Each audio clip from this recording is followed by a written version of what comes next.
थोड़ी देर बाद अचानक शमशान में और एक तांडव शुरू हो गया। अचानक तेज हवा चलने लगी, पेड़ की शाखाएं टूट के गिरने लगी। वो देखो, भूतों का तांडव शुरू हो गया है। भागो, सभी भागो, नहीं तो आज हम सभी मारे जाएंगे। तभी एक और भी भयानक घटना घटी। जलती हुई चिता से सब उठकर सीधा बैठ गया और उनके तरफ देख के जोर जोर से हंसने लगा।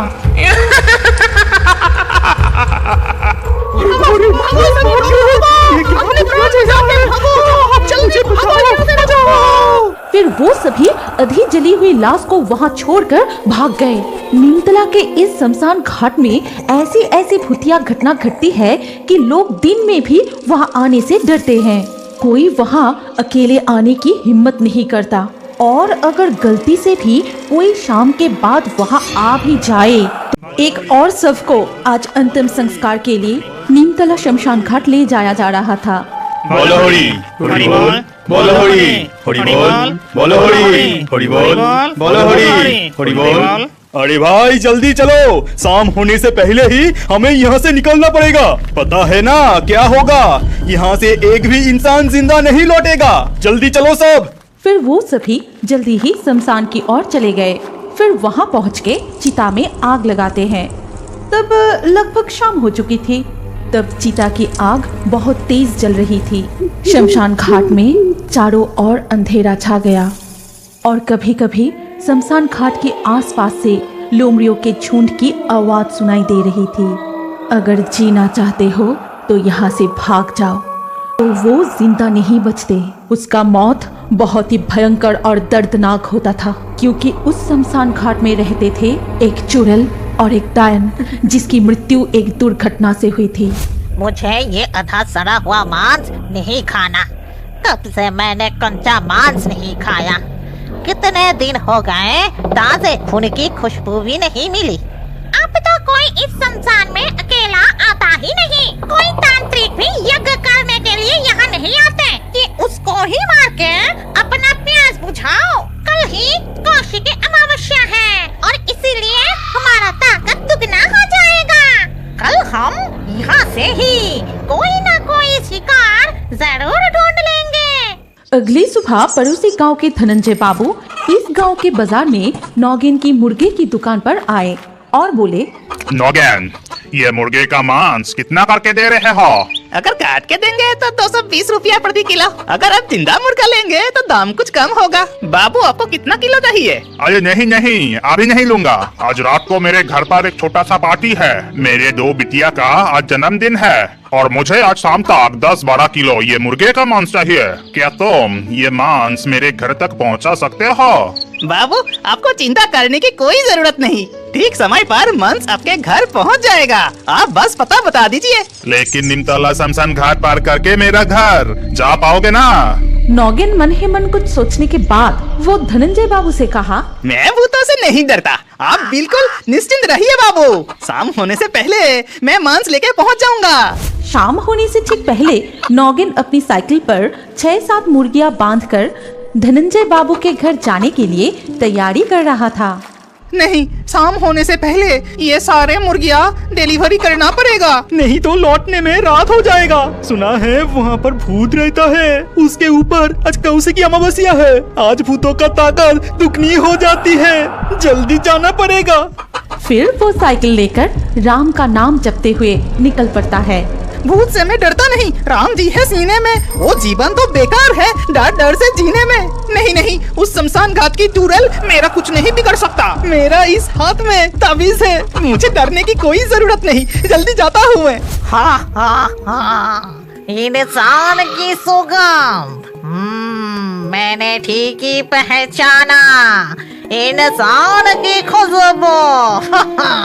मुर्गी की आवाज भी सुनाई दे रही है। जरूर कोई आ रहा है। आने दे उसको, फिर उसे मार के खून पीऊंगी। फिर नौगेन शमशान घाट के पास पहुँच के जैसे ही वो सेवड़ा पेड़ के नीचे आए, तभी डायन और चुड़ैल उनके सामने कूदते हैं। अचानक ऐसी डरावनी चेहरा देख के नौगेन साइकिल की ब्रेक लगा के वहीं रुक गए। मुझे छोड़ दो, मुझे मत मारो। मैं पास वाली गांव में ये मुर्गियां तरह तरह की स्वादिष्ट खाना दिखाई देता है। खाना देख के चुड़ैल ने बोली, बहुत सारे खाना, कितने दिन हो गए हम स्वादिष्ट खाना नहीं खाए।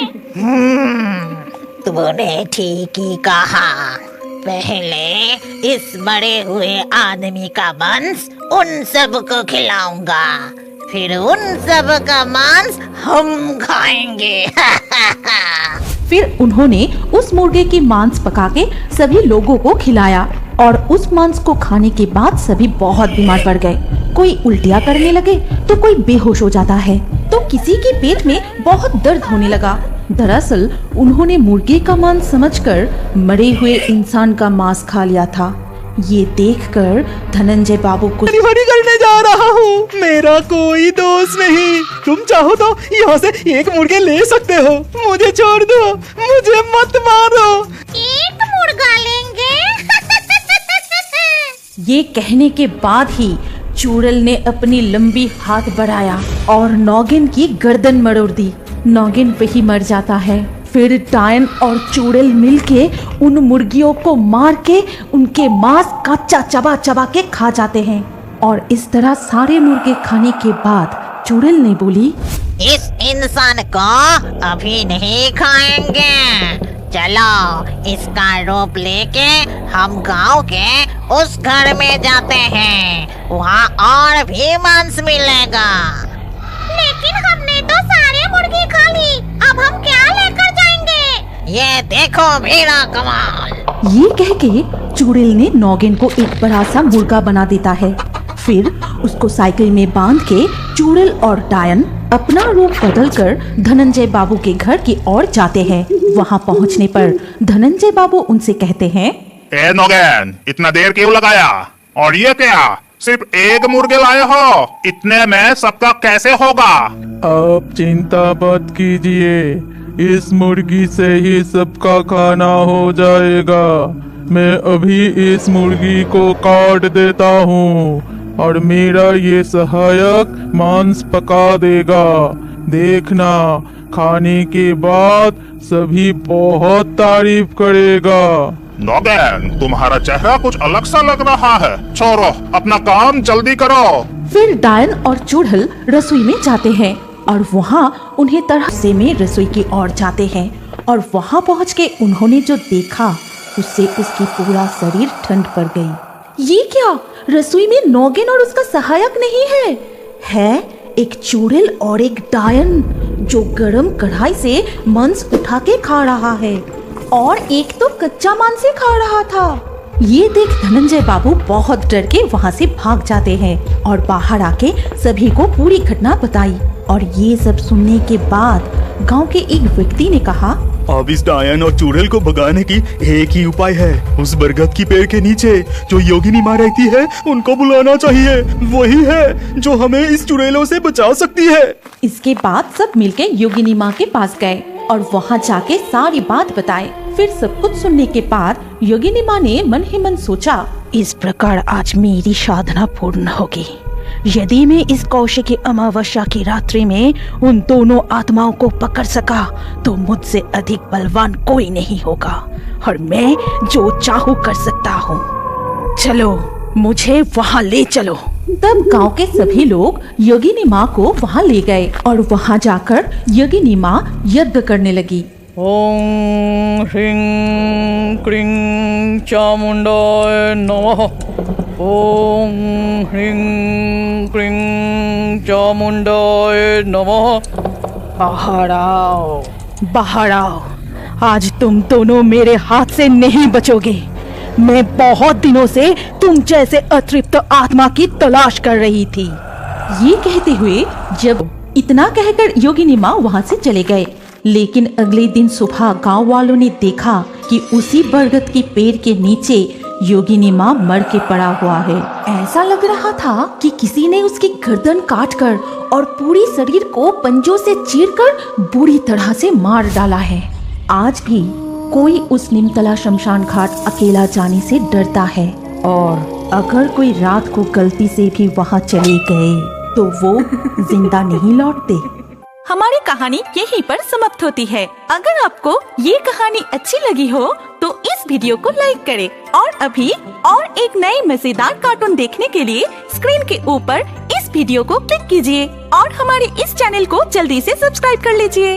योगिनी माँ अपने यज्ञ अग्नि में आहुति दे रही थी, तब डायन और चुड़ैल छटपटाते हुए वहाँ प्रकट हुई। छोड़ दे हमें दुष्ट योगिनी। तूने क्या सोचा हमें बंदी बना के तू तेरा काम करवाएगी? कभी नहीं। तू हमें कभी भी कैद नहीं कर पाएगी। छोड़ दे हमें दुष्ट योगिनी, छोड़ दे। इतना बड़ा साहस तो ये ले। ये कह के योगिनी माँ कई तरह के मंत्र जपने लगी और उन दोनों आत्माओं को अपनी कुंडली में बंदी बनाकर योगिनी माँ ने बोली, अब डरने की कोई बात नहीं। ये दो आत्मा किसी का कुछ नहीं कर पाएगा। तुम सब निश्चिंत रहो।